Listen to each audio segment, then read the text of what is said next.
Hello guys, welcome back to Fella's Haven. Today I made this bucket hat from some scrap fabrics that I had. I was just clearing out not all, but some of the scrap fabrics that I have. So I just cut them into simple squares and joined them like I'm showing in the video in whatever order you want. This does not have any pattern or whatever. And this is how it came out. Now I was just trying to rearrange everything to see which pattern I would like the patches to have. After that, join them together and press them down like this. And when you're satisfied with how you want the pattern to look, you can also join where I'm showing you to join everything together so that it looks something like this.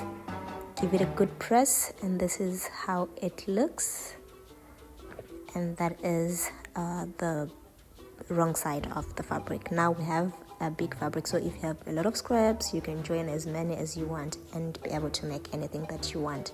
I decided to make a bucket hat because I thought maybe that would look cool, and that's how much fabric I had to make a bucket hat. And these are my pattern pieces for the bucket hat.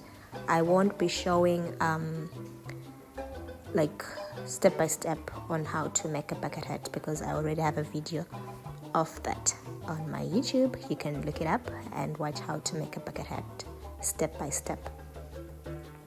So these are all my patterns. I had to join with another plain fabric because it's just a collective of all the fabrics that I had from a project that I made long ago. So this is how it's looking.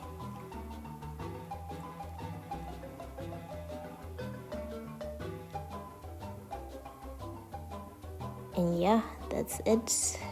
Firstly, you join the crown, and then you move to joining the top part of the head, and you then join the brim of the head, and that's it. And if you have stayed long enough to watch my videos, I always do a reversible bucket hat. Love you. I hope you enjoyed this video. Until next time, take care of yourself.